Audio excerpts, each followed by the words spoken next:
Hello everyone, स्वागत है आप लोग का हमारे यूट्यूब चैनल में। आज हम लोग करने जा रहे हैं क्लास 10 चैप्टर 8 ट्रिग्नोमेट्री का एक्सरसाइज 8.3 का क्वेश्चन नंबर 1, जिसमें लिखा है express the trigonometric ratio sine A sec A and tan A in term of cot A. आप लोग को जो रेशियो गिवन है साइन ए सेक ए और टेन ए, इसको हमको कॉट के टर्म में इसको कन्वर्ट करना है। मतलब साइन ए का वैल्यू कॉट के फॉर्म में लिखना है, सेक का वैल्यू कॉट के फॉर्म में और टेन का भी वैल्यू कॉट के फॉर्म में। तो आप लोग को इसको लिखने से पहले आप लोग को एक आइडेंटिटी आप लोग को याद होनी चाहिए, जो कि होती है पहले कॉसेक। पहली आइडेंटिटी जैसे इसको करने के लिए cosec square equal to 1 plus cot square A. ये पहली आइडेंटिटी इसके लिए याद होना चाहिए आप लोग को।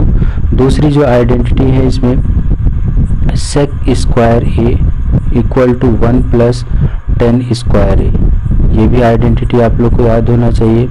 और तीसरी जो आइडेंटिटी आप लोग को इसमें यूज़ होगा, इसमें यह साइन, इसमें हम लोग को एक चीज़ करना है कि टेन को हम लोग टेन को क्या लिख सकते हैं, साइन अपॉन कॉस ए, ये बना सकते हैं।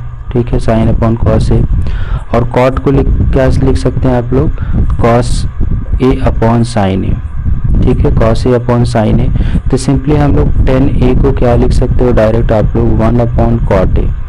इस तरह से हम लोग को पहले इसको याद होना चाहिए, तब जाके क्वेश्चन को हम लोग सॉल्व करते हैं। आइए सबसे पहले हम लोग साइन ए को चेंज करते हैं कॉट में। जैसा कि पहली आइडेंटिटी है cosec square A equal to 1 plus cot square A. अगर इसको हम लोग रेशियो में लिखते हैं अपॉन में, तो 1 अपॉन कॉसेक स्क्वायर ए, और इसको भी हम लोग राइट साइड को भी अपॉन में लिखेंगे तो 1 प्लस कॉट स्क्वायर ए। ठीक है, तो इस तरह से हम लोग अपॉन में अगर लिखना चाहेंगे तो लिख सकते हैं। अब आप लोग को पता होगा 1 अपॉन कॉसेक स्क्वायर किसका वैल्यू होता है, तो डायरेक्टली हम लोग लिखेंगे 1 अपॉन साइन स्क्वायर ए का वैल्यू होता है। ठीक है, 1 अपॉन कॉसेक स्क्वायर किसका होता है, साइन स्क्वायर ए का। और इस साइड क्या होगा, 1 प्लस 1 कॉट स्क्वायर ए।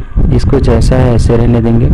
अब जब स्क्वायर को हम लोग उस साइड लेके जाएंगे, क्रॉस मल्टीप्लाई करेंगे आप लोग, तो 1 अपॉन, यहाँ पे 1 नहीं लिखेंगे, सिंपली क्या लिखा जाएगा, 1 अपॉन कॉसेक स्क्वायर का वैल्यू क्या होगा, सिंपली लिखेंगे साइन स्क्वायर ए।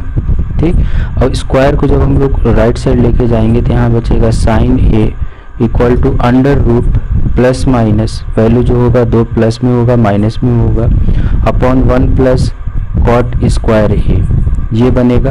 हम लोग को पता है साइन का वैल्यू जो होता है पॉजिटिव होता है, तो इसलिए हम लोग पॉजिटिव लेंगे, नेगेटिव नहीं लेंगे। तो इसका जो वैल्यू आएगा under root 1 upon 1 plus cot square A. तो हमने देखा जो पहला रेशियो गिवन था साइन, इसमें बोला था साइन को क्या करना है, कॉट के टर्म में रिप्रेजेंट करना है। तो हमने देखा कि साइन को अगर हम कॉट में रिप्रेजेंट करेंगे तो इस तरह से लिखा जाता है 1 प्लस 1 अपॉन कॉट स्क्वायर ए। इसी तरह से हम लोग सेक को भी चेंज करते हैं। आइए हम लोग को सेक ए को चेंज करना है कॉट ए के टर्म में। तो सबसे पहले आप लोग को आइडेंटिटी पता होगा इसका क्या होता है, sec square A equal to क्या होता है, 1 प्लस टेन स्क्वायर ए। ठीक है, ये आइडेंटिटी होती है sec square A equal to 1 plus tan square A.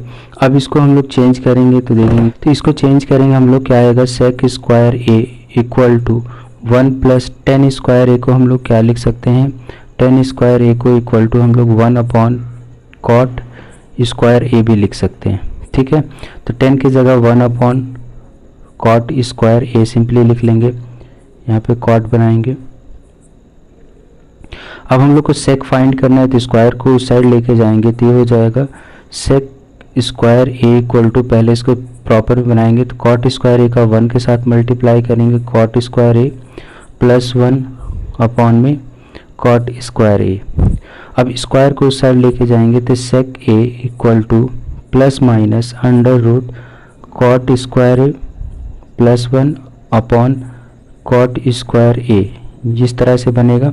अब इसका वैल्यू क्या होना चाहिए, प्लस में होता है सेक ए का, इसलिए सेक ए का वैल्यू नेगेटिव नहीं होगा तो पॉजिटिव ही लिखेंगे, जो कि होगा cot square A plus 1 upon में कॉट स्क्वायर ए। ये हमने देखा कि सेक को जो है हम लोग कॉट के फॉर्म में भी रिप्रेजेंट कर सकते हैं। इसी तरह से हम लोग टेन ए को भी चेंज करेंगे। जैसा कि हम लोग को 10 में चेंज करना है, तो आप लोग को पता होगा कि सिंपली हम लोग 10 ए को क्या लिख सकते हैं, टेन ए को आप लोग sign A upon cos A लिखते हैं, sign A upon cos A, यहाँ पे होगा cos A, sign A upon cos A. ठीक, इसको इस तरह से बना सकते हैं। और कॉट क्या होता है, कॉट ए को क्या लिखा जाता है, कॉस ए अपॉन साइन ए, ये लिखा जाता है। तो सिंपली हम लोग क्या कर सकते हैं कि टेन का जो वैल्यू है कॉट का, इसका है अपोजिट है, इसका रेशियो फॉर्म में है, जो कि लिखेंगे tan A equal to 1 upon cot A, इस तरह से लिख सकते हैं। तो 10 को हमने देखा कि रिप्रेजेंट करेंगे कॉट की टर्म में, तो इस तरह से बनेगा 10 equal to 1 upon cot A. आशा करते हैं आप लोग को समझ में आया होगा। समझ में आया तो वीडियो को लाइक और सब्सक्राइब जरूर करें।